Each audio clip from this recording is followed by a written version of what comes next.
Good afternoon and welcome to CCK Live. My name is Jenna Zellmer. I'm an attorney here at Chisholm, and Kilpatrick, practicing veterans law.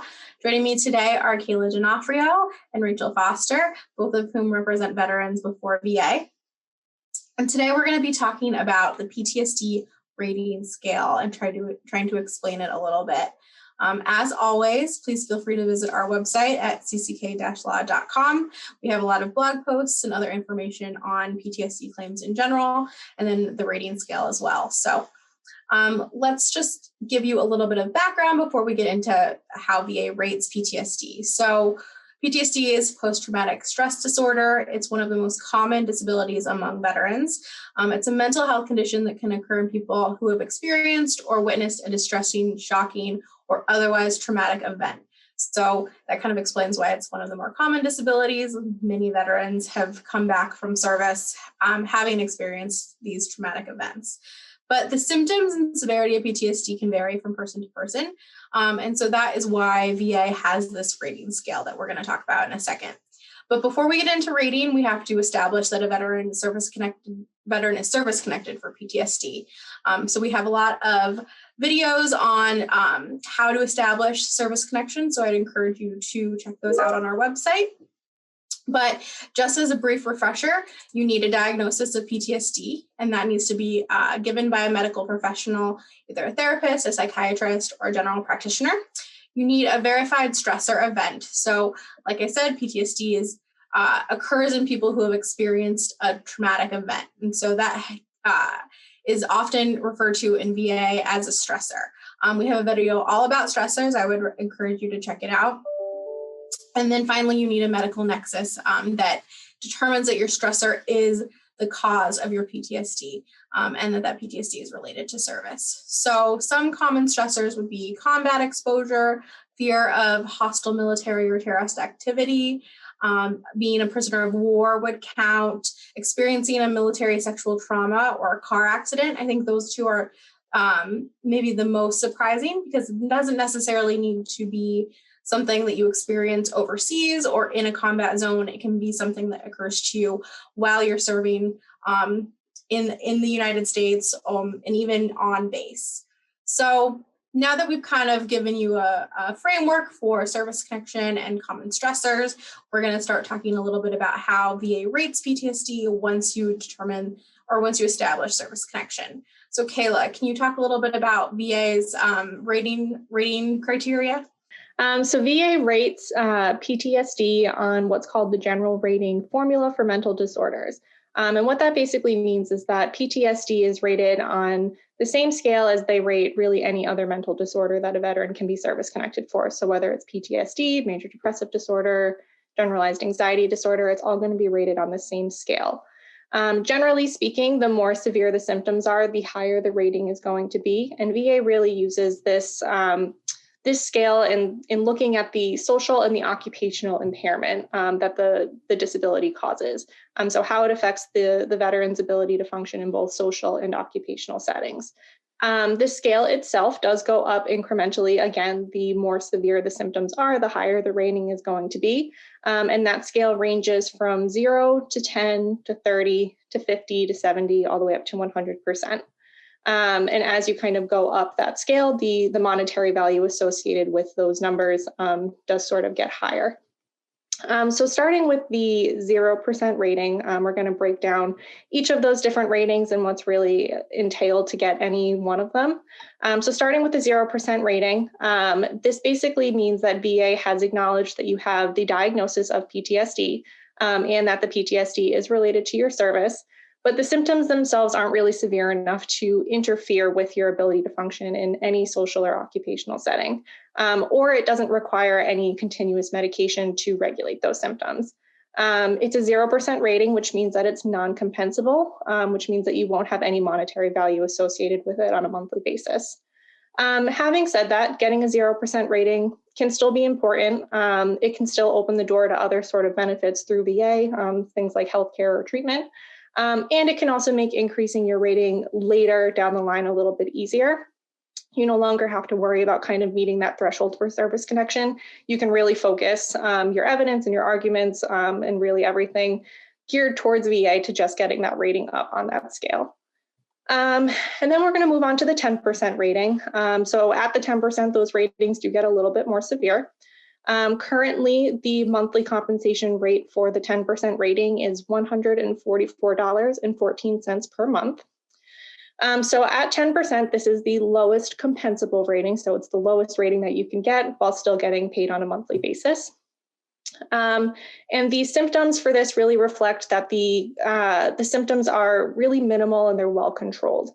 So specifically 10%, VA will define the symptomology as occupational and social impairment due to mild or transient symptoms which decrease work efficiency and ability to perform occupational tasks only during periods of significant stress or symptoms controlled by continuous medication. So basically what that means is that the veteran is generally functioning pretty well, but their symptoms do have some impact on their ability to function socially and occupationally, especially when there is a more stressful event going on. Sure. So with the 30% criteria, we're still talking about an evaluation that's more on the mild side. You are going to see an increase in your monthly compensation benefits. It will increase to $441.35 per month. Still, we're not seeing as much significant impairment in your day-to-day. So what really defines the 30% criteria is if the level of occupational and social impairment results in an occasional decrease in work efficiency and intermittent periods of an inability to perform occupational tasks. So the idea is kind of building on that prior evaluation. You have a diagnosed condition, you still continue to experience symptoms, but they wax and wane. They don't really persist long enough to really disrupt your day-to-day life. So otherwise, you're able to function in a satisfactory way. You're able to follow your routines. You can go about your day-to-day. You are able to engage in self-care and carry on conversations as normal.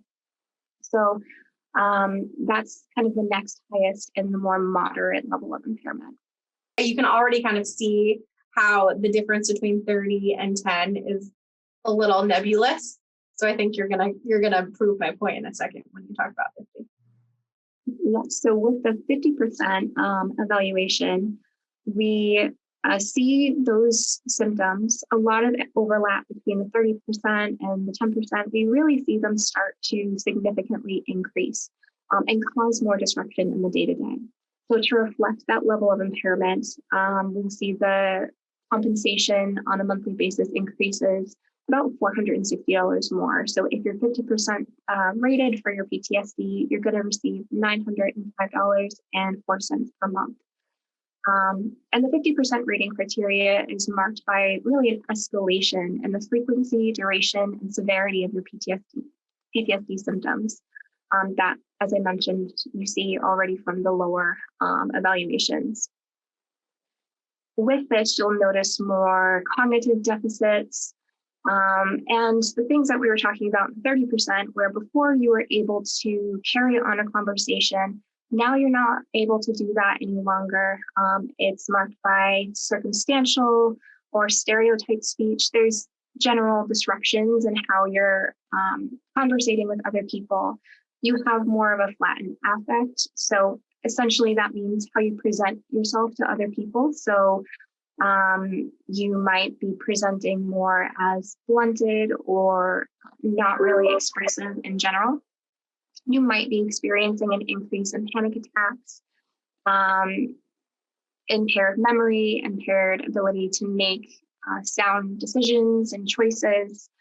And it's also more significantly affecting your ability to work, develop those relationships, stay on task. And in essence, 50% just reflects a reduced reliability and productivity with the occupational and social impairment. Great, thanks. And then after 50% is 70%. Building off of what both Kayla and Rachel said, it's just an increasing level of both social and occupational impairment to what VA would consider deficiencies in most areas. So if you're having deficiencies in work, school, family relationships, judgment, thinking, or mood, that's kind of what VA is looking for at the 70% rating. It's really one step below completely, totally disabling. So it's a significant level of impairment in both social and occupational functioning. This might be marked by symptoms like suicidal ideation, obsessive rituals, if you're checking your locks multiple times a day, if you're getting up in the middle of the night to check your locks, to the fact that those obsessional rituals are also interfering with your routine. Speech, again, building off of what Rachel had said, your speech is illogical, obscure, or irrelevant, and increasing panic attacks to the point where they're either near continuous or if they affect your ability to function independently. You also have even more impaired impulse control and judgment than the lower ratings, and then difficulty adapting to stressful circumstances, especially in the work setting, and inability to establish and maintain effective relationships. So that doesn't necessarily mean you don't have any relationships, because that would be what we would consider totally social impairment. But maybe the relationships you have are fraught. Maybe we wouldn't be able to characterize them as effective. Sometimes we have veterans who are experiencing a 70% rating who their only relationships are really due to their family members or their friends trying to support them rather than them actually being engaged in the relationship. So this represents a wide range of symptoms. And again, it reflects the progression of the symptoms from the lower ratings. You're essentially almost always in a state of panic or depression, and that affects your ability to interact both socially and occupationally. They also might be a little bit more unpredictable, these symptoms, than maybe if you get a 50% rating, which again would be a problem if you're trying to work with these symptoms and don't know when they're going to come on. So that's a 70% rating, and it would result in $1,444.71 per month. So you can see that the increase in severity is reflected in the amount of money that you get per month. And then finally, VA has the 100% rating, which is the highest possible rating you can get under PTSD. Under any of the rating schedule. I will preface this by saying that a 100% rating for PTSD is extremely difficult to obtain. It essentially requires, like we said, total impairment and an inability to function in your everyday life. And something that's really interesting is that PTSD or psych in general, is one of the only rating schedules that contemplates social impairment.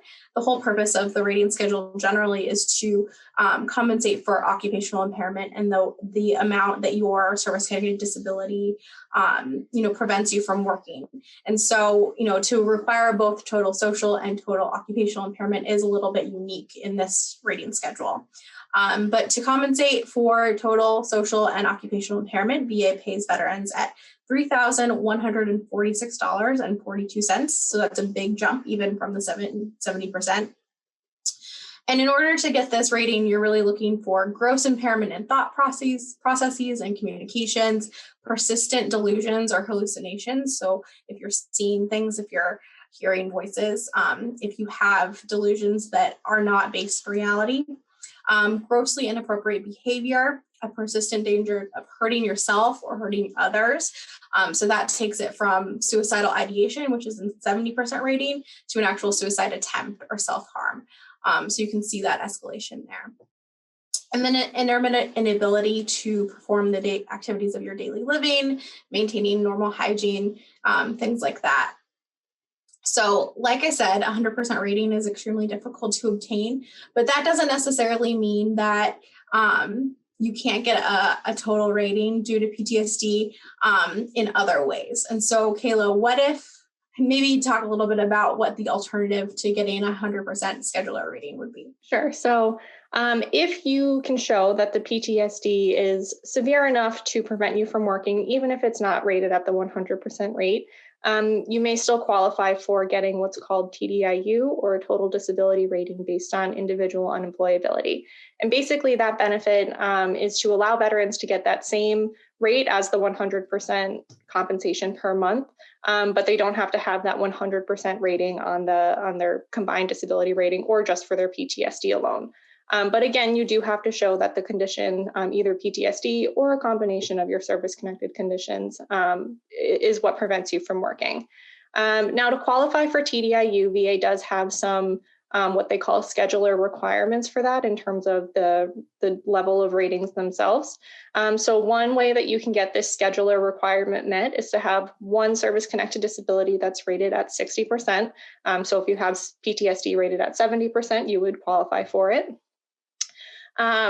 Alternatively, you can have one service-connected disability that's rated at 40% with a combined rating of 70%. So you have to have more than one thing service-connected to meet that threshold, with a combined at 70 and one at 40. So again, if you have the PTSD rated at 70%, you would automatically qualify for that benefit.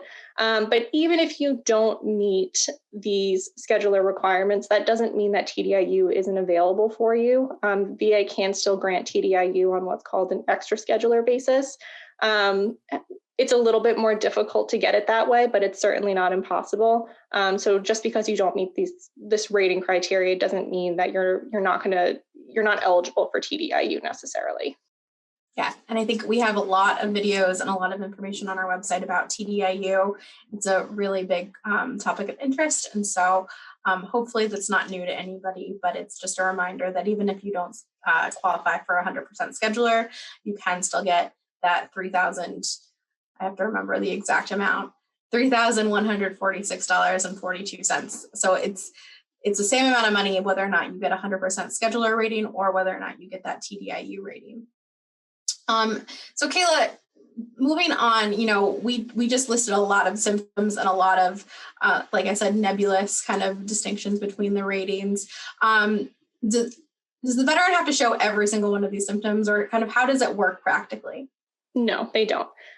So basically, the list of symptoms that are associated with each of those different ratings, basically those symptoms are really just there to serve as examples that talk about the frequency and the severity of those symptoms themselves. It's really not meant to be an exhaustive list. You don't have to check off every single symptom that's listed under each one of those to get that particular rating.